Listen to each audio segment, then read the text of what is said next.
नमस्कार दोस्तों, आप सभी का हमारे YouTube चैनल में स्वागत करती हूँ।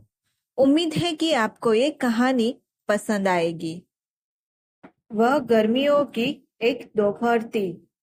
मैं अपने एक उपन्यास के प्रकाशन से सिलसिले में अपने प्रकाशक से मिलने दिल्ली जा रहा था। उपन्यास प्रकाशन के लिए एकदम तैयार था। बस कवर पेज को लेकर जरा दुविधा थी। तभी अचानक ट्रेन में उनसे भेंट हो गई।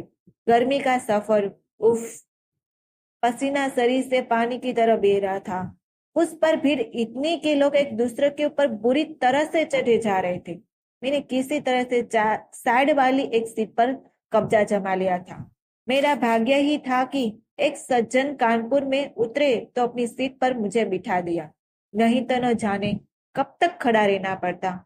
वे सज्जन बहुत देर से मुझे परेशान खड़ा देख रहे थे। बातों बातों में उनसे कुछ जान पहचान निकल आई थी। वह मुझसे धीरे से बोले, देखिए, परेशान होने की जरूरत नहीं है। मैं कानपुर स्टेशन पर उतरूंगा, तब आप आराम से बैठ जाएंगे। न हो तब तक थोड़ा सा सीट के एक कोने पर टिक जाए। आपको तो बहुत दूर जाना है। अपनी सीट का एक कोना मेरे लिए खाली करते हुए वे बोले। मैं लपक कर उस थोड़ी सी जगह पर टिकते हुआ बोला, जी हाँ, दिल्ली तक जाऊंगा। अरे, फिर तो आपका रिजर्वेशन करवा लेना चाहिए था। इतनी गर्मी में भला इतनी लंबी यात्रा कैसे करेंगे? वे कुछ चिंता से बोले। मैंने कहा, ठीक कहते आप। बिना रिजर्वेशन के तो मैं भी न चलता। पर क्या करूं? अचानक दिल्ली के लिए एक जरूरी काम निकल आया है। इतनी जल्दी रिजर्वेशन मिल ही नहीं पाया। वे बोले, हाँ हाँ, इन दिनों रिजर्वेशन भी तो फुल चल रहा है। महीनों पहले से ही रिजर्वेशन कराओ, जब जाकर सीट मिल पाती है। ये दलाल लोग भी बड़े पाजी होते हैं। रेलवे के अफसरों से साठ गांठ किए रहते हैं। ट्रेनों बसों सभी से बहुत भीड़ भाड़ है। साहलक के दिन है ना। यूं ही बातें करते करते कानपुर आ गया। वह अपनी सीट मुझे सौंप कर उतर गए। उन्हें वही उतरना था। मैंने राहत की सांस ली। अगर वह सजन न मिलते तो मुझे दिल्ली तक की यात्रा खड़े खड़े ही करनी पड़ती। अभी सवारियां चढ़ उतर ही रही थी। अचानक मुझे एक सजन नजर आए। बहुत मुश्किल से ही वह किसी तरह इस डिब्बे में चढ़ पाए थे। बूढ़े आदमी थे। गर्मी के मारे पसीने से लथपथ थे। ठीक मेरी सीट के पास आकर हांफने लगे। बड़ी दयनीय दृष्टि से चारों तरफ देखने लगे कि शायद कहीं टिकने की जगह मिल जाए। गौर से देखने पर मुझे लगा कि शायद मैंने उन्हें कहीं देखा है। अचानक सालों पहले की कई घटनाएं मेरे मस्तिष्क से मैं चलचित्र से घुसने लगी। एकाएक मुझे सब कुछ याद आ गया। अब मैंने उन्हें ठीक से पहचान लिया था। मैंने कहा, सर, बैठेंगे आप? उन्हें शायद अपने कानों पर विश्वास नहीं हो रहा था। ठीक भी है। भला इतनी भीड़ में किसी को पड़ेगी होगी। वह इस ठसाठस भरे डिब्बे में अपना सुख छोड़कर एक बुढ़े के साथ अपनी सीट शेयर करे। लेकिन तब तक मैंने अपनी सीट पर समेटते हुए और उनके लिए जगह बनाते हुआ, आइए बैठिए सर। वे कुछ हतप्रभ से होते हुए बैठ गए। तब मैंने अपने थर्मस से पानी निकालते हुए कहा, लीजिए, पानी पीजिए सर। सुनकर वह संकोच में पड़ गए। बोले, माफ कीजिए, मैं आपको पहचान नहीं पा रहा हूँ। मैंने कहा, सर, पहले पानी तो पीजिए। आप तो पसीने से पूरे नहा ही गए हैं। वे बोले, हाँ भाई, पानी तो पीऊंगा ही। प्यास से दम निकल जा रहा है। उफ, कितनी गर्मी है। पानी पीकर वे बोले, थोड़ा सा पानी और दो भाई। ठंडा पानी पी कर जैसे शरीर में जान सी आ गई है। मैं वैसे भी हाई ब्लड प्रेशर का मरीज हूँ। अधिक गर्मी बर्दाश्त नहीं होती है। मैंने उन्हें और पानी दिया। पानी पीकर वह जैसे तृप्त हो गए। बड़ी आत्मीयता से बोले, लेकिन सर, अभी तक मैं आपको पहचान नहीं पा रहा हूँ। मैंने कहा, आपसे नाता टूटा तो 31-32 साल हो गए सर। इतने सालों में तो सारी दुनिया ही बदल गई है। फिर आप मुझे कैसे पहचान पाओगे? परिचय देने से शायद पहचान सकूं। अपनी याददाश्त पर जोर डालते हुए से वो बोले। मैंने कहा, आप तो शायद अब भी भवानी कुचा में ही रहे रहोगे, उसी रोशनपुर में। वे बोले, हाँ, मैं तो अभी भी वही रहा हूँ। उन दिनों वहां के दीनदयाल इंटर कॉलेज में आप पढ़ाया करते थे। मुझे भी तो इंटर तक आपने ही पढ़ाया था। वे बोले, आप ठीक करें। उसी दयानंद इंटर कॉलेज में पढ़ाते ही मेरी सारी जिंदगी गुजर गई। वहीं से एक दिन में रिटायर भी हो गया था। इस समय पेंशनर हूँ। छोटा सा ही तो शहर है, सभी लोग जान पहचान के हैं। इसीलिए रिटायरमेंट के बाद भी कहीं और जाकर बस नहीं पाया। लेकिन मैंने आपको कब किस सन में पढ़ाया है ये कुछ भी याद नहीं कर पा रहा हूँ। मैंने भी अपने दिमाग पर जोर डालते हुए कहा, शायद 79 18 की बात है। तब मैं इंटर में था। याद कीजिए सर, तब हम कुछ लड़के आपसे ट्यूशन पढ़ने आया करते थे। हम लोग आपके लिए कभी सोडा वाटर की बोतलें, कभी मॉडर्न ब्रेड, तो कभी कभी गन्ने और अमरूद लेकर आया करते थे। एक दिन तो हम लोग आपके लिए बड़ा सा कद्दू लेकर भी आए थे। ब्रेड और सोडा वाटर की तो मैं कह ही नहीं सकता, पर कद्दू की बात सुनकर सर मुझे एकदम से पहचान गए। थोड़ा असमझ भी हो गए और थोड़ा संकोच से बोले, हाँ हाँ, याद आया। वह बात भला मैं कैसे भूल सकता हूँ। एक पूरा का पूरा कद्दू तो सारी जिंदगी में एक ही बार मेरे घर में आया था। हाँ हाँ, याद आया। आपका नाम तो शायद अंकित है। आपके इंटर करने के बाद ही तो शायद आपके फादर का ट्रांसफर हो गया था। आपका फादर तो सरकारी चिकित्सालय में डॉक्टर थे ना। डॉक्टर मनोज जी के बेटे हैं आप। मैंने कहा, जी सर, आपने बिल्कुल ठीक पहचाना। और रमेश, शंकर, दीपक, राजेश, विष्णु, ये सब भी तो मेरे साथ ही पढ़ा करते थे। वह सब कहाँ है? आपको तो पता ही होगा। पर शायद सर मेरी बात उत्तर देने में कुछ असुविधा महसूस कर रहे थे। उन्होंने जैसे बेमन से ही कहा, सब ठीक है, मजे में है, सबका अपना अपना काम धंधा है। अब तो सब बाल बच्चेदार हो गए। और आप क्या कर रहे हैं इन दिनों? मैंने कहा, मैं भी अच्छी ही हूँ सर, अपने काम धंधे में ही लगा हूँ। वे बोला, आप तो सर्विस में होगे। मैंने कहा, नहीं सर, आजकल भला इतनी आसानी से नौकरी कहाँ मिलती है। मैं अपनी प्रैक्टिस कर रहा हूँ। मैंने भी डॉक्टरी पास की है। मैं भी एक छोटा मोटा आयुर्वेदिक चिकित्सक हूँ। सुनकर वो खुश हो गए, बोले, गुड, डॉक्टर का बेटा तो डॉक्टर ही होगा। मैं उनकी बात सुनकर मुस्कुराया। ऐसा भी कोई नियम है? ये बात मुझे पहली बार मालूम पड़ी थी। उस दिन परिचय देने से पहचान गए थे सर। और सर को देखकर मुझे भी न जाने कितनी बातें याद आने लगी थी। पातीराम कुचा से भवानी कुचा तक की वह सुबह सुबह की सैर, रमेश, शंकर, राजेश, दीपक, सभी का चेहरा मेरी आंखों के सामने आकर साकार होने लगा था। अचानक ही एक और चेहरा भी मेरी आंखों के सामने नाच उठा था। नूतन का चेहरा। हमारे रोशनपुर की अनित्य सुंदरी थी वह। वही नूतन ही तो मेरी इस कहानी का नायिका है। यदि वह न होती तो शायद ऐसी घटना ही न घटती और फिर मुझे ये कहानी लिखने की जरूरत भी नहीं पड़ती।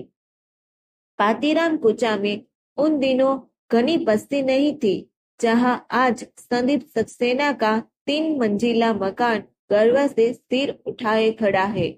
वहां पहले बहुत बड़ा खाली मैदान था। सुबह से लेकर शाम तक वहां पर कोई न कोई खेल जमा रहता था। सुबह सुबह बहुत से लड़के वहां दौड़ लगाते। कुछ के तो कसरत भी करते थे। कुछ लड़के उसी मैदान के एक कोने में बैडमिंटन का कोर्ट बनाकर बाकायदा नेट वगैरह बनाकर बैडमिंटन खेला करते थे। दोपहर में उसी मैदान में गिल्ला डंडा का खेल जमता था और शाम को जो लड़के कॉलेज स्कूल से लौटकर आते उसी मैदान में क्रिकेट का खेल जमाते थे। तब वहां बहुत भीड़ लगती थी। खेलने वाले कई होते थे, देखने वाले उससे भी कहीं अधिक। दूसरे मोहल्ले के लड़के भी खेल देखने आया करते थे। छक्के चौके के पर वाह वाह होती थी। आउट होने पर उस दल में हमदर्दी दिखाने वाले के चेहरे लटक जाया करते थे। उसी क्रिकेट के खेल पर हमारे कॉलेज का लड़के सट्टा लगाते थे और दसियों रुपये हार जीत जाते थे। उस समय 10 रुपये भी बहुत बड़ी रकम होती थी। उसी पातीराम कुचा से थोड़ी दूर पर था भवानी कुचा। बीच में बस कचहरी रोड को पार करना पड़ता था। भवानी कुचा जाना हम लोगों में से किसी को अच्छा नहीं लगता था, लेकिन फिर भी सुबह सुबह कापी किताबों लेकर हमें उसी महलों में जाना पड़ता था। उसी मोहल्ले के एक मकान के सामने जाकर हम लोग झुंड बनाकर खड़े हो जाते थे।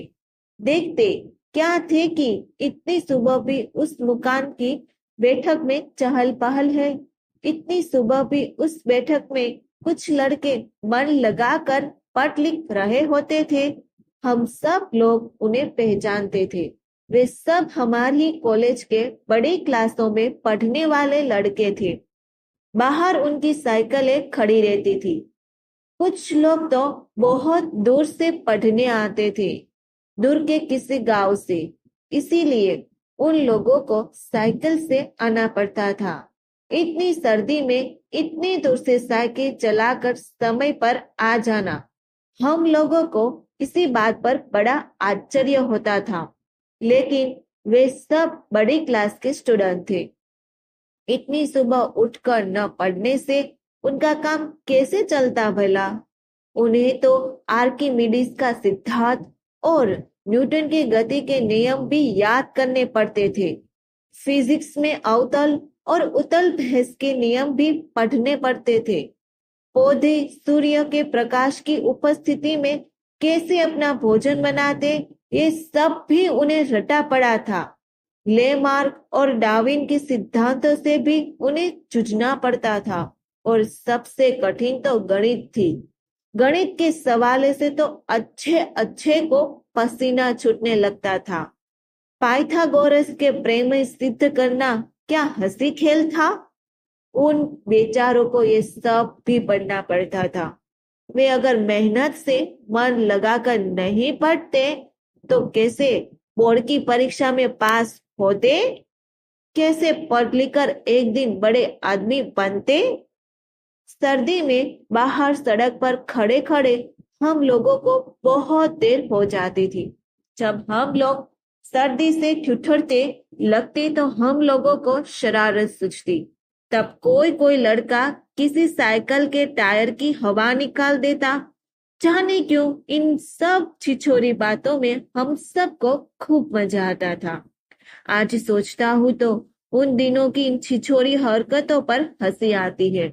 अपनी उस दिनों की बातें पर शर्म सी महसूस होती है।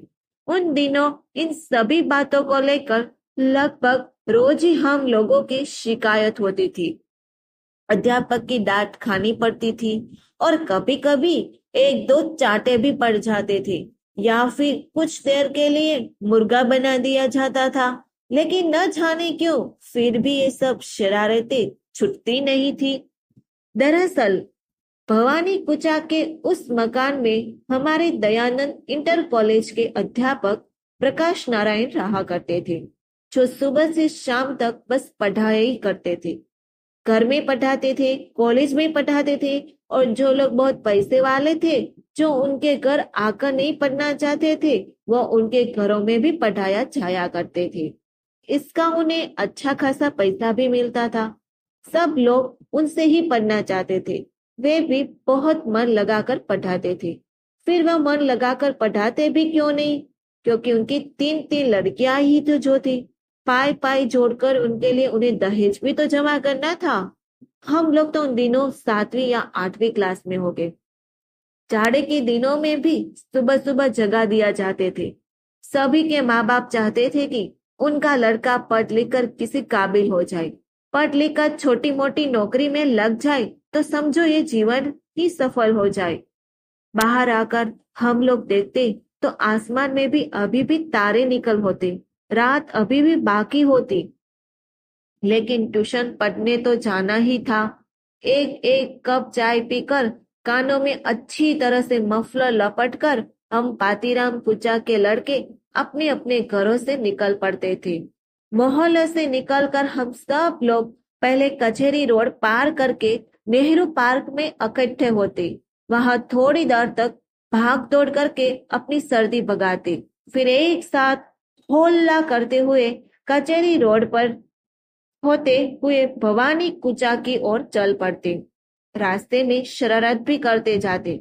किसी मकान के दरवाजे की झिरी से अंदर झांकने की कोशिश करते कि अंदर क्या गड़बड़ चल रही है, या किसी की मकान की कुंडी तब तक खटकाते रहते जब तक के अंदर से किसी के आने की आहट न सुनाई देने लगती या मकान की बत्तियां न जल जाती। पर भवानी कुचा जाकर हम लोग देखते कि इतनी सुबह सुबह भी सर की बैठक में लड़के जमा है। सर चाय की चुस्कियां लगाते हुए उन लोगों को मैथ्स के सवाल समझा रहे हैं। हम सब लोग कहते, बाप रे बाप, क्या हम लोगों को भी बड़े क्लासों में पहुंचकर इतना पढ़ना पड़ेगा। ये सब सोच सोच कर ही हम लोगों का दिल बैठने लगता और दिमाग एकदम सुन्न हो जाता। प्रकाश नारायण सर से भी हम लोगों को हमदर्दी होने लगती। बेचारे हम लोगों की खातिर कितनी मेहनत करते हैं। हम लोगों को हैरानी होती कि वे आराम कब करते होंगे। रात के 12 बजे तक तो उनके बेड चलते रहते हैं। कब नहाते खाते होंगे और कब सोते होंगे। हमारे सामने वो बच पटकर बाहर निकलता। कोई कोई लड़का बाहर आकर देखता कि उसकी साइकिल के पहिए में तो हवा ही नहीं है। ये सब देखकर वह बेचारा परेशान हो जाता। अब वह इस पंचर साइकिल से इतनी दूर अपने गांव तक कैसे जाएगा। उसे सभी दोबारा पढ़ने के लिए कॉलेज भी तो आना होगा। इतनी सुबह कहाँ उसे पंचर जोड़ने वाला मिलेगा। वो निराश होकर एक नजर हम लोगों के ऊपर भी डालता। उसे पूरा विश्वास था कि यह हम लोगों में से ही किसी की शैतानी है। पर हम लोग भी कम नहीं थे। भोली सूरत बनाए तिरछी निगाहों से उसे देखते रहते। उन लोगों के जाने के बाद हम लोग हंसते हुए बैठक में चले जाते थे। वहां बैठकर अपनी अपनी कॉपी किताबें खोल लेते। अच्छे बच्चों की तरह पढ़ने बैठ जाते। इतने में सर भी जरा अंदर हो आते थे। वापस आते ही उनके हाथ में चाय का एक और कप होता। उसमें भाप निकल रही होती थी। बहुत चाय पीते थे सर। बिना चाय पिए भला कोई आदमी इतनी मेहनत कर भी कैसे सकता था। सारा दिन दिमाग जो खपाना पड़ता था सर को। इसी तरह दिन बीत रहे थे। झाड़े के बाद फिर गर्मी आई। सुबह सुबह जाना अब अच्छा लगने लगा था। हम लोग भी अब मन लगाकर कुछ पढ़ लिख लेना चाहते थे। परीक्षा नजदीक आ रही थी। फिर एक दिन परीक्षाएं शुरू हुई और समाप्ति भी हो गई और हम लोग अच्छे नंबरों से पास भी हो गए। इसी तरह एक एक क्लास पास कर करके हम सब लड़के हाई स्कूल में पहुंच गए। अचानक एक दिन एक मजेदार घटना घटी। हमारे मोहल्ले के नुक्कड़ पर एक सोडा वाटर की फैक्ट्री थी। उसका मालिक का नाम था पुरुषोत्तम। उसने न जाने कहां कहां से कोका कोला, लिम्का याद की खाली बोतलें ला लाकर उसने उसी रंग का सोडा वाटर भरकर बेचना शुरू कर दिया था। मतलब यही कि वह नकली कोल्ड ड्रिंक्स बनाता था। सारे शहर में सप्लाई थी उसकी। पता लगाना मुश्किल था कि कौन सी चीज असली है और कौन सी नकली। असली से एकदम आधे दामों में उसका कोल्ड ड्रिंक मिलता था। शादी विवाह में खूब सप्लाई थी उसकी। बड़ा ही कलाकार आदमी था वो, एकदम शादी दिमाग का। उसी सोडा वाटर की फैक्ट्री से एक दिन शंकर ने 10 बोतलें खरीदी। ये सब देखकर हम लोग तो हैरान रह गए। हम लोगों ने पूछा, इतनी बोतलें, क्या हम लोगों की दावत करने का इरादा है। वह पटा बिगड़ कर बोला, क्यों, क्या मेरे लड़के की शादी है। मैंने कहा, नहीं, वह बात नहीं है। तू तो बेकार में ही तेज खा रहा है। तूने इतनी सारी बोतलें एक साथ जो खरीदे, इसीलिए पूछ रहा हूँ। क्या सारी की सारी तू खुद ही पी जाएगा? नुकसान नहीं करेगी? पेट में दर्द होने लगा तो? वह बोला, अरे सालो, ये बोतलों मैंने अपने पीने के लिए थोड़ी नहीं खरीदी है। फिर क्या किसी से दान करनी है? हम में से किसी ने मजाक में कहा। वह पड़ा मजे से बोला, हाँ, समझ लो कि दान ही कर दूंगा। रमेश ने पूछा, किसका हो? क्या कोई लड़की बड़की का चक्कर है? कोई छोकरी पटा कर रखी है? वह बोला, नहीं रे, छोकरी ओकरी का कोई चक्कर नहीं है, कसम से। मैं तो रोज हनुमानों की पूजा करता हूँ, मंगलवार को भी व्रत भी रखता हूँ, कसम से। मैं तो एकदम ब्रह्मचारी हूँ, कसम से। उस साले की ये बातें सुनकर हम सब हंसने लगे। फिर आखिर माजरा क्या है, पता तो चले। उसकी बातों से चिढ़कर दीपक ने पूछा, मैं इस सारी की सारी बोतलें अभी लेकर जाकर प्रकाश नारायण सर को दे दूंगा, देख लेना तुम लोग। मैंने पूछा, वह क्यों? अचानक सर की इतनी खुशामद करने की जरूरत क्यों पड़ गई? वह बोला, सालो, तुम सब लोग महामूर्ख हो, जानते नहीं इस साल हाई स्कूल है, हम लोगों की बोर्ड की परीक्षाएं हो गई। प्रैक्टिकल के नंबर तो सर के ही हाथों में है। बिना लिए दिए भी क्या किसी को इम्तिहान में अच्छे नंबर मिलते हैं?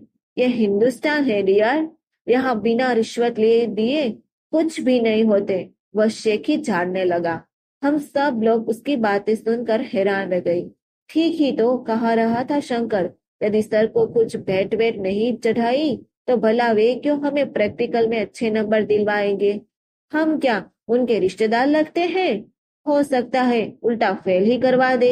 इस साल सर को खुश रखना ही अक्लमंदी है। मैं ही नहीं, तभी लड़के ऐसा ही सोच रहे थे। सब मनी मन शंकर की बुद्धि के कायल हो गए थे। उस दिन जब हम सब लोग सर के यहाँ पहुंचे तो शंकर के हाथ में कापी किताबों के अलावा एक थैला भी था। थैला में थी सोडा वाटर के 10 बोतलें। सर एक बैच पढ़ाने के बाद थोड़ी देर के लिए भीतर जाया करते थे। तब तक हम लोग ढंग से बैठ बांट लेते थे, कॉपी किताबें निकाल लेते, यानी कि पढ़ने के लिए एकदम तैयार हो जाते। सर भी इस बीच एक आधा प्याला चाय पीकर तरोताजा हो जाते थे। उस दिन जब सर बैठक में वापस आए तो देखने क्या है कि मेज पर कोल्ड ड्रिंक्स की बोतलें रखी। सर तो एकदम हैरान रह गए। हम सब लोग मुंह नीचे लटकाई चुपचाप मन लगाकर पढ़ने का नाटक कर रहे थे। सर ने हम लोगों को ऊपर निगाह डालकर पूछा, ये क्या है भाई? ये इतनी सारी कोल्ड ड्रिंक्स की बोतल कौन लेकर आया है? शंकर बोला, मैं लाया हूँ सर। किस लिए? बच्चों के लिए सर। ये सुनकर सर को आश्चर्य में पड़ गए। कोई बड़ा आदमी ये सब कहता तो कोई नई बात नहीं होती, लेकिन ये बच्चों की एकदम से शैतान है। ये सुनकर उन्हें शायद बड़ा मजा ही भी आ रहा था। वो बड़ी मुश्किल से ही जैसे वो अपने हंसी रोक पा रहे थे। मनी मन हंस ही कर दे शायद, पर ऊपर से गंभीर बने हुए थे। सर ने पूछा, कहाँ से लेकर आए हो भाई? शंकर से बड़ा झूठा शाहिदी इस संसार में कोई और होगा ही नहीं। वो बिना झिझके बोला, सर, इन कोल्ड ड्रिंक्स के लिए मुझे कोई पैसा वैसा नहीं देना पड़ा, एकदम से मुफ्त का माल है। मुफ्त का माल? 100 कैसे?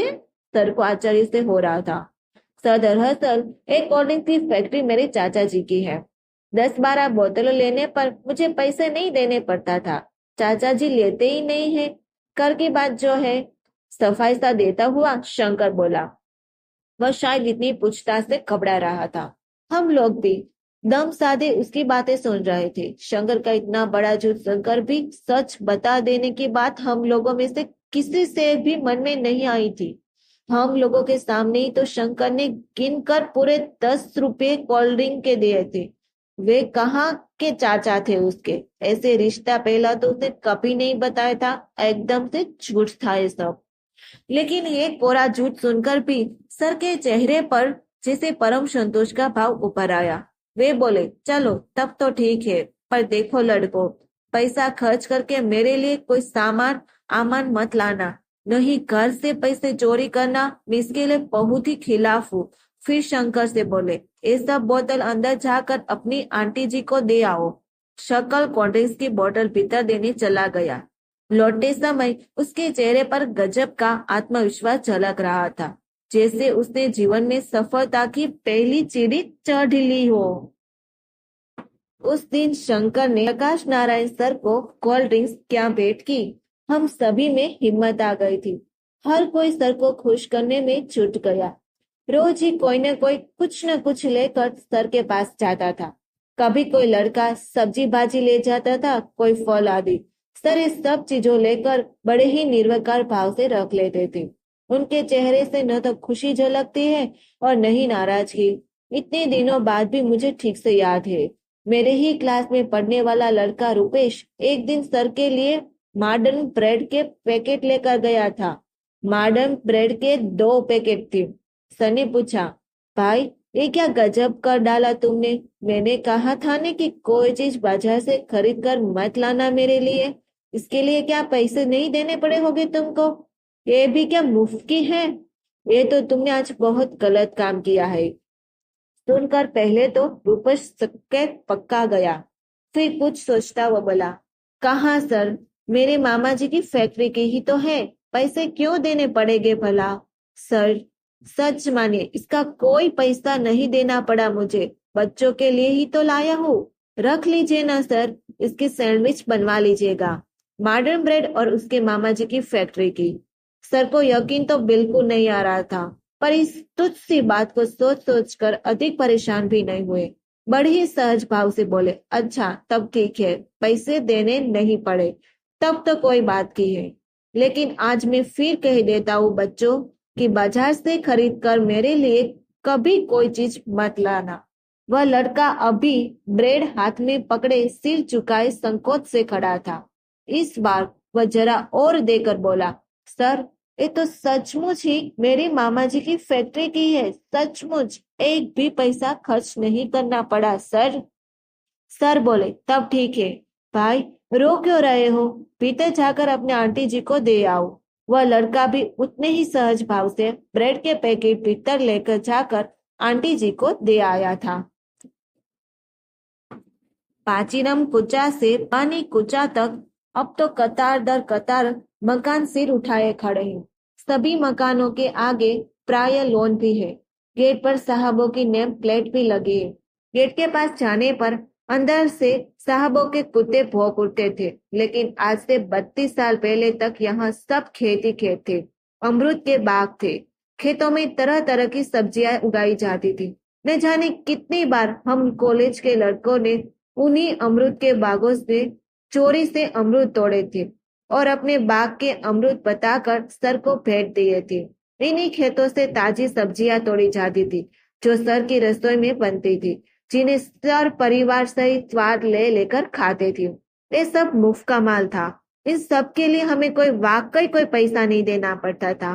ब्रेड कोल्ड ड्रिंक्स आदि खरीदने के लिए आखिर कहाँ से हम लोगों के पास रोज रोज इतने पैसे आता? सो हम लोग मुफ्त का माल जुटा कर इस सर को खुश कर दिया करते थे। उनसे कहते, सर ये सब अपनी ही बाकाई है, इसके लिए हमें कोई पैसा खर्च नहीं करना पड़ा है। लेकिन सर भले आदमी थे। हम लोगों से कहते, लेकिन रोज रोज ये सब कुछ लाते ही क्यों हो तुम लोग? मैंने तो कभी तुम लोगों को से ये सब लाने को नहीं कहा है। मैं तुम लोगों को कोई मुफ्त में तो ट्यूशन पढ़ाता नहीं हूँ, फिर ये सब लाने की जरूरत क्या है? पर हम लोग भी ढीठ थे। कहते, वाह सर, हम लोगों के खेत बाग होते हुए भी आप बाजार से खराब फल सब्जियां खरीद कर खाएंगे? ये सब क्या हम लोगों को अच्छा लगेगा? सुनकर सर बड़े ही तृप्त भाव से मुस्कुराते लगते। मुस्कुराते हुए ही पूछते, सचमुच क्या इसके लिए तुम लोगों का एक भी पैसा खर्च नहीं करना पड़ता है? देखो, सच सच बताना तुम लोग, गुरुजनों से कभी झूठ नहीं बोला जाता है। हम सब लोग भी पूरे आत्मविश्वास से बस एक ही रट्टा रटाए वाक्य दोहराते। नहीं तो सर, जब अपने ही बाग की ये सब चीजें हैं तो पैसा खर्च करने का सवाल ही कहाँ उठता है। सर निर्विकार भाव से सारी बातें सुनते रहते, फिर हम लोगों को समझाते हुए कहता, लेकिन ये बात मुझे बिल्कुल भी पसंद नहीं है कि तुम लोग पैसे वैसे खर्च करके मेरा घर का कोई भी चीज लेकर आओ या इसके लिए घर से चोरी चकारी करो। ये बात हमेशा ध्यान रखना तुम लोग। मैं इन सब बातों का बहुत खिलाफ हूँ। खूब मेहनत से पढ़ो लिखो, तभी तुम लोग अच्छे नंबरों से पास होगे, कह देता हूँ मैं। हम सब लोग मन मन मुस्कुराते हुए उनकी बातें सुनते रहते थे। शंकर तो फुसफुसाते हुए मुझसे कहता भी, बहुत हरामी चीज है ये साला। देखो तो कैसे महात्मा बन रहा है। टनों मुफ्त का माल डकार चुका है, अब साला नौटंकी कर रहा है। इसे सब मालूम है कि सब सामान हम लोग कहाँ से लेकर आते हैं। मैं कोहिनूर मार कर उसे चुप कराता। मुझे एक डर था कि कई सर ने सुन लिया तो आफत आ जाएगी। उनका भाषण सुन लेने के बाद हम सब लोग उन्हें फिर से विश्वास दिलाते हुए कहते, वाह, हम लोग ऐसा क्यों करेंगे सर? ये सब अपनी ही खेत की चीज है, तभी तो आप आपके लिए लेकर आए हैं। भला कौन हमें अपने खेतों से रोज रोज ये सब लेने देगा? हम लोगों की बातों से सर संतुष्ट होकर कहते, फिर ठीक है, जाओ ये सब चीजें भीतर जाकर अपनी आंटी जी को दे आओ। हम में से कोई ना कोई सब चीजें अंदर जाकर आंटी जी को दे आते। आंटी जी भी ये सब चीजें पाकर बहुत खुश हो जाती। वह मजे से ये सब चीजों लेकर रख लेती थी। सर सब कुछ भूल कर फिर से हमें पढ़ाने में व्यस्त हो जाते। उन्हें कभी भी ये सब जानने में अपना सिर नहीं खपाया कि हमारे बाग खेत उस छोटे से खुशनुमा शहर में कहाँ पर है। सर इन सब बातों की बिल्कुल भी चिंता नहीं करते थे। वह मुफ्त के माल पर अपना पूरा हक समझते थे। हम सब लोगों के लिए भी उनका ये सब न पूछना ही ठीक था। पता नहीं, अगर किसी दिन वह पूछ ही लेते तो हम लोग उन्हें ले जाकर किसके खेत बाग को अपना बताते। उस दिन सर के लिए सब्जी की तलाश में मैं और रमेश खेतों की तरफ घूम रहे थे, तो देखा कि रामपाल के खेत में बिल्कुल ही मेड़ के पास एक कद्दू लगा है। फिर रोज हम लोग उस पर नजर रखने लगे, उस पत्तियों से ढक देते। धीरे धीरे कद्दू बढ़कर बहुत बड़ा हो गया। रमेश बोला, ठीक है, अब इसको ही एक दिन ले जाकर सर को दूंगा। एकदम से इतना बड़ा कद्दू पाकर वे कितना खुश हो जाएंगे।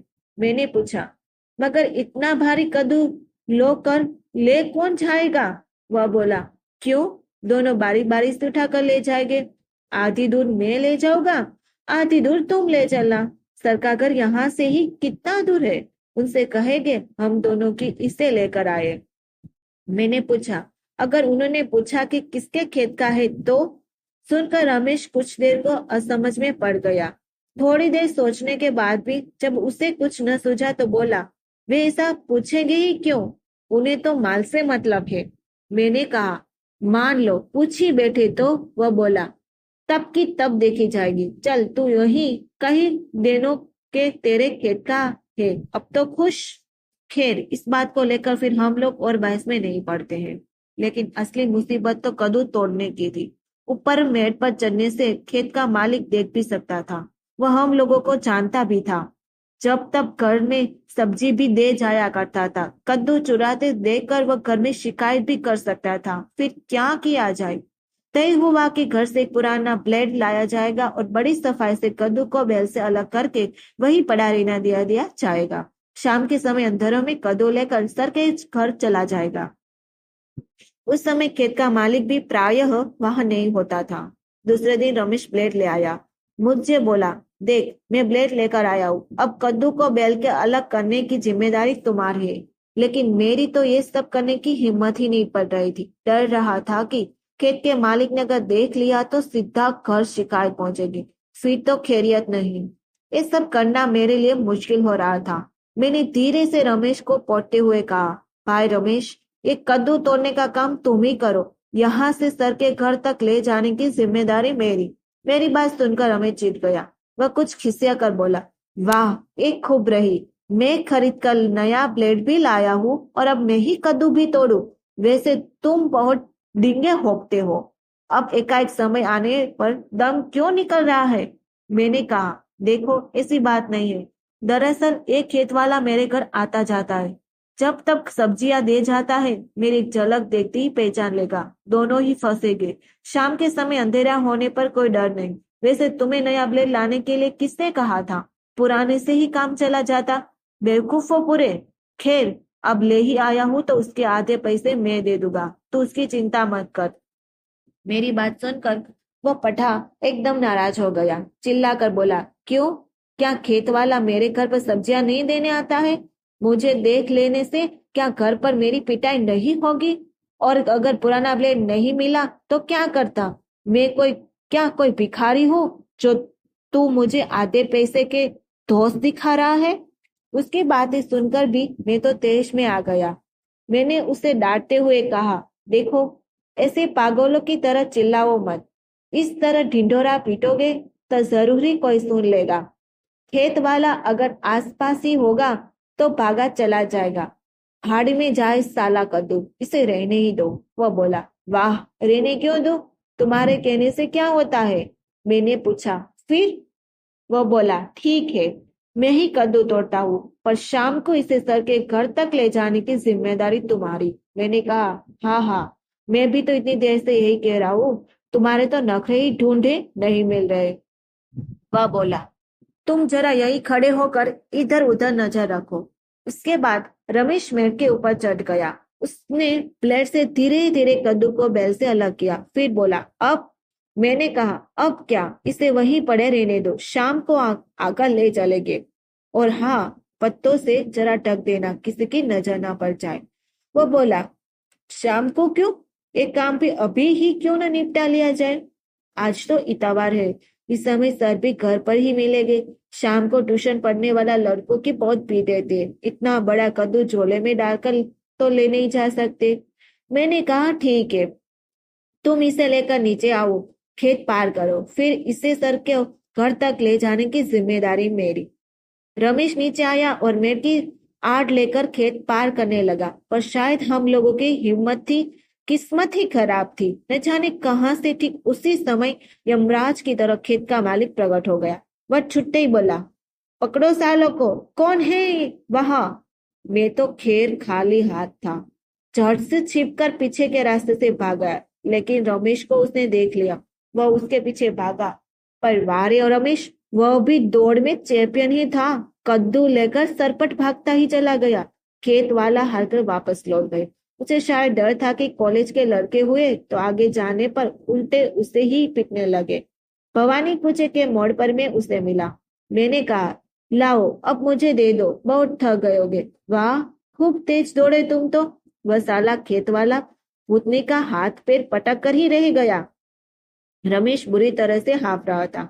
हाँफता भी क्यों न, भागा ही ऐसा था जैसे उसने भूत देख लिया हो। और करता भी क्या बेचारा, अगर खेत वाला द्वारा पकड़ लिया जाता तो घर और बाहर दोनों जगह मार खाता। हाँफते हाँफते बेदम हुआ जा रहा था। किसी तरह सांस लेकर बोला, हाँ भाई, प्राण निकले जा रहे, अब तो इसे उठाया नहीं जाता। लो, अब इसे तुम ही संभालो। पर मैंने कद्दू लेने के लिए जैसे ही हाथ बढ़ाया, वह साला एकदम से पागल घोड़ों की तरफ बिदक उठा। बोला, ना ना, तुम रहने ही दो, अब क्या मेरे ऊपर एहसान करोगे? 10 कदम पर ही तो सर का घर है, अब मैं ही इसे ले जाऊंगा। तुमने किया ही क्या है? अब इस 10 कदम ले जाकर तुम भी हिस्सेदार बनना चाहते हो क्यों? बहुत चालाक बनते हो। मैंने कहा, इसमें चालाक बनने की क्या बात है? मैं तो ले जाने के लिए तैयार था, तुम ही घोड़े की तरह भागे चले आए। वाह, भागता नहीं तो क्या खेत वालों की मार खाता? अब तुमको सर के घर जाने को भी कोई जरूरत नहीं। क्यों? क्या सर केवल तुम्हारे ही, मेरे नहीं? मैं तो जाऊंगा ही। देखे, तुम क्या कर लेते हो तो मरो जाकर, मैं तो अभी यही बैठूंगा। वह हाफता हुआ सचमुच ही एक मकान के चबूतरा पर बैठ गया। तुम भाग ही नहीं पाते और खेत वाले तुम्हें जरूर पकड़ लेता, अगर पीछे से मैंने उस पर डेले नहीं देखे होते। मैंने सफेद झूठ बोला। सुनकर रमेश थोड़ा सचेत हुआ, कुछ देर मन ही मन सोचता रहा, फिर बोला, सचमुच तुमने ये पीछे से उस पर डेले फेंके थे? मैंने कहा, कम अक्ल हो क्या? अगर मैं पीछे से उस पर डेले फेंक कर उसे हिलगाता नहीं तो वह तुम्हें पकड़ने ले नहीं लेते। इतना बड़ा कद्दू लेकर भला तुम इतनी तेज दौड़ सकते थे? तुम क्या रेस के चैंपियन हो? वह हर्जमा था तो घोड़ों की तरह तुम्हारे पीछे दौड़ा था, फिर अगर वह तुम्हें पकड़ लेता तो मेरा भी तो खैरियत नहीं थी। सुनकर उस बेचारे का दिमाग चकरा गया। कुछ देर तक इत्त बुद्धि सा वही बैठा रहा, लंबी लंबी सांसें लेता रहा, फिर जरा आराम कर लेने के बाद अपनी जगह से उठा हुआ बोला, ठीक है, तुम भी चलो, मुझे कोई मतलब नहीं। मैं उसकी बात का मतलब ठीक ठीक समझ ही नहीं पाया, पर फिर भी उठकर उसके साथ साथ चल दिया। सर के घर पहुंचकर मैंने कुंडी खटखटाई। सर बाहर निकल कर आए। रमेश के हाथ में इतना बड़ा कद्दू देखकर वह हतप्रथ रह गए। अरे तुम दोनों, इतनी गर्मी में! और यह क्या है भाई? सर कद्दू है, मेरे बगीचे में लगा था, सोचा आपके लिए ले चलूं। रमेश ने एक सांस में कह डाला। मुझे बोलने का मौका ही नहीं दिया। मुझे बड़ा गुस्सा आ रहा था। अगर वह इस कद्दू की उपलब्धि के साथ मेरा भी नाम जोड़ देता तो उस कमीनी का क्या बिगड़ जाता। इतना कहकर रमेश बैठक में घुस गया और कद्दू मेज पर रखकर बुरी तरह से हांफने लगा। सर अभी तक अवाक खड़े थे। अब मुझे वहां खड़े रहना व्यर्थ लग रहा था, लेकिन आगे क्या तमाशा होता है ये देखने का लोभ भी मैं सवरण नहीं कर पा रहा था। सर बोले, लेकिन इतना बड़ा कद्दू? सर, ये क्या, इससे भी बड़े बड़े कद्दू होते। 2-3 दिन तक इसकी सब्जी खाएगा सर, इसकी रायता भी बनता है सर, और हलवा भी। वह सर के सामने कद्दू को लेकर अपना नाक बघाड़ने लगा। सर अवाक खड़े उसका कद्दू पुराण सुन रहे थे। उनकी कुछ समझ में नहीं आ रहा था कि इतने बड़े कद्दू का वह रखे या लौटा दे। बड़े असमंजस में थे बेचारे। वह बोले, अरे भाई, इतनी तकलीफ करने की आखिरकार क्या जरूरत थी? इतनी तेज धूप में ये क्या कांड कर डाला तुम लोगों ने? लू लग जाती तो? इतनी गर्मी में तो घर पर ही बैठना चाहे। उस दिन एकाएक न जाने क्यों उन्होंने हम दोनों को स्वास्थ्य की चिंता हो जाती थी। हैरान होते हुए रमेश ने पूछा, कैसा कांड सर? घर की चीज है, पैसे तो देने नहीं पड़े। हम लोगों को यहाँ सब्जियां होती हुए आप भला बाजार से खरीदना जाओगे? तो फिर हमारे होने का फायदा ही क्या? कहिए। सर बोले, ना ना, मैं वह नहीं कह रहा हूँ। कितनी तेज धूप है, शाम को ही ले आते। खैर, जब ले ही आए हो तो ठीक है, जाओ भीतर जाकर अपने आंटी जी को दे आओ। रमेश भीतर चला गया। उसके पीछे पीछे मैं भी गया, कद्दू पर अपना हक जमाने के लिए। शायद ऐसा करना जरूरी भी था, नहीं तो वो पढ़ा इस कद्दू पर पूरा श्रेय खुद ही ले लेता, जो कि मुझे बिल्कुल भी मंजूर नहीं था। इतना बड़ा कद्दू देखकर तो सब हैरान थे, आंटी जी भी और उनकी 3 बेटियां भी। हमारे ग्रुप में शंकर एक नंबर बदमाश लड़का था। रोज ही नई नई शरारतें करता था।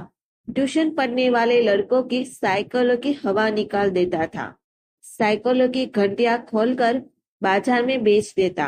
उन पैसों से सिगरेट और तंबाकू खरीदता। पान खा खा कर क्लास में ही थूकता रहता। सिगरेट पीकर मुंह और नाक से धुआं निकलता। हम लोगों से बिल्कुल राजकुमार स्टाइल में कहता, देखा तुमने, धुएं के छल्ले निकलना कोई हंसी खेल नहीं है, यह हमारा अपना ही स्टाइल है। जानी, तुम लोग सिगरेट का मजा लेना क्यों जानू? ये तुम लोगों के भाग्य में नहीं है जानी। हम लोग अवाक होकर उसकी हीरोगिरी देखते रहते। कभी कभी कोई चुपके से टीचर से उसकी शिकायत भी कर देता था। उस दिन रमेश को उसने इसी बात पर पकड़ लिया। वह अक्सर रमेश को ही पकड़ता था। वह दबला पुतला जो था, वह बोला, क्यों बे, तुमने ही मेरी शिकायत की थी ने सर ने? हरामी की औलाद।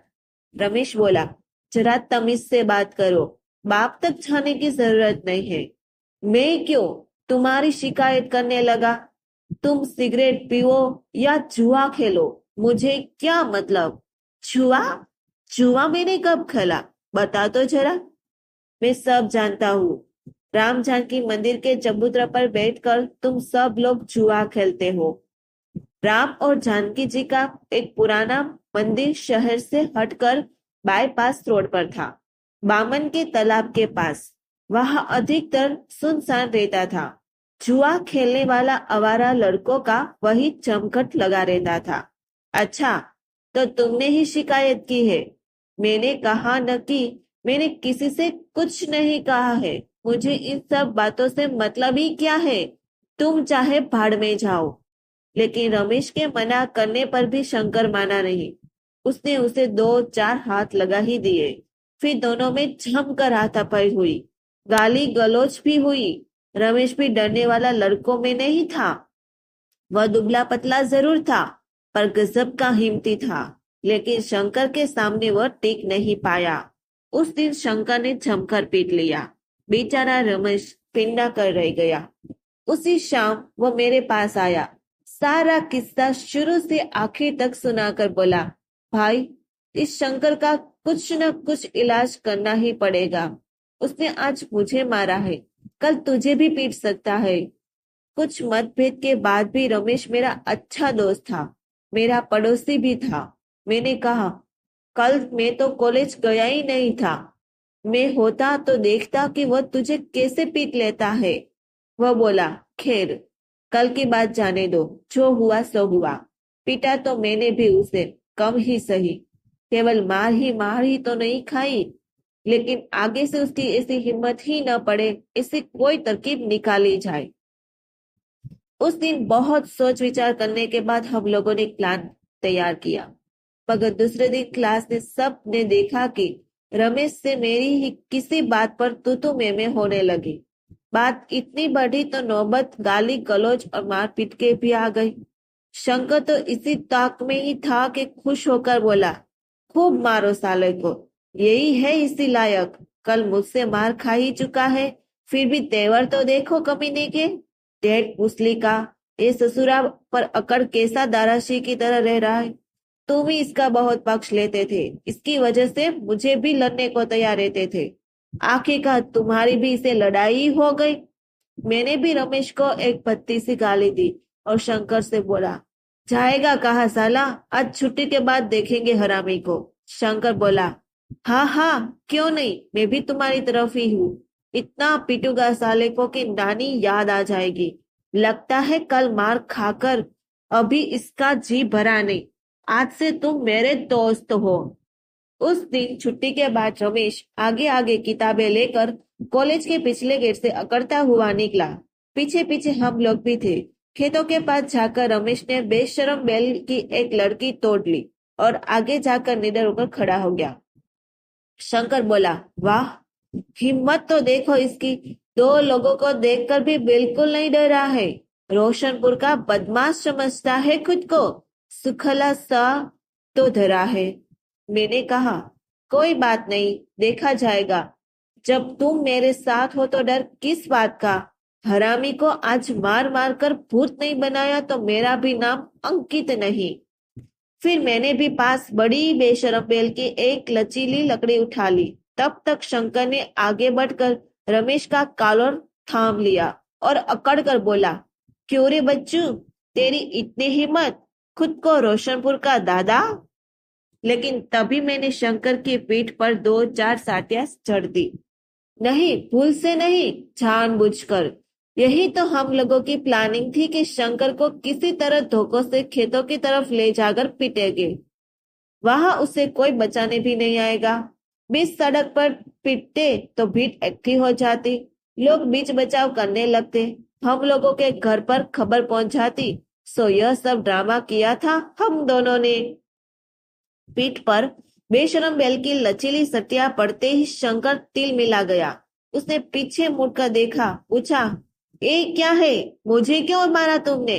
लेकिन इसी बीच रमेश ने भी पीछे से खींच खींच कर उसके पिछवाड़े में दो चार सटियां जड़ दी। वह नेकर पहने था, लचीली सटी उसके चिपक कर लगी। वह बेचारा बौखला कर रह गया। वह हतप्रभ था। उसे अंदाजा भी नहीं था कि हम लोग इतने दुष्ट हो गए, वो इतना बड़ा धोखा हो जाएगा। लेकिन अब तो वह हम दोनों के बीच फंस ही गया था। मैंने जोश में आकर चिल्लाकर कहा, क्यों वे सुअर की औलाद, तू बिलाज वजह की रमेश को मारता रहता है। उसे क्या तुमने इतना कमजोर समझा रखा है। वह अकेला नहीं है, समझे। आज तुम्हारा दिमाग ठिकाने लगाने के लिए हम लोग तुझको यहाँ लेकर आए। बोल आगे से, कभी रमेश को मारेगा। कहते कहते मैंने दो सटिया और उसके पिछवाड़े पर रस्सी कर दी। शंकर भिन्न कर बोला, देखो, ये तुम लोग ठीक नहीं कर रहे हो। और अंकित, तुम भी इस कमीने के बहकावे में आ गए। मैंने कहा, चुप है, अब कुत्ते की पिल्लों की तरह चिल्ला मत, नहीं तो मार मार कर आज तेरा कचूमर निकाल देंगे। बोल, आगे से कभी रमेश को मारेगा। वह बोला, दो दो लोग मिलकर शेर बन रहे हो, अगर हिम्मत है तो एक एक करके सामने आ जाओ, भूतनों की धूल न चटा दूं तो असली बाप का नहीं। मैंने गुस्से में आकर उसे एक चाटा झाड़ दिया। रमेश ने भी पीछे से 2-4 चटिया और जोड़ दी। हम लोगों ने आज सोच ही लिया था कि बाद में जो कुछ भी देखा हो जाएगा, अभी ढंग से पीट लो साले को। बहुत राजकुमारों के डायलॉग मारता है साला, जाने आज से कब काला करी भूल जाएगा। हरामजादे, कॉलेज का दादा बनता है, हमें धूल चटाएगा, हमें। मैंने गुस्से से कहा। इसके बाद हम दोनों उसके ऊपर बुरी तरह से पेल पड़े और तब तक उसे मारते रहे जब तक उसने हम दोनों से माफी नहीं मांग ली। हम दोनों ने आपस में फिर कभी लड़ाई न करने का उससे वचन भी ले लिया। तब हमने उसे माफ कर दिया और फिर हम लोगों में दोस्ती भी हो गई। इसी दोस्ती की खुशी में उसने हम दोनों के मौसी की दुकान से चाय पिलाई और गर्मा गर्म समोसे भी खिलाए।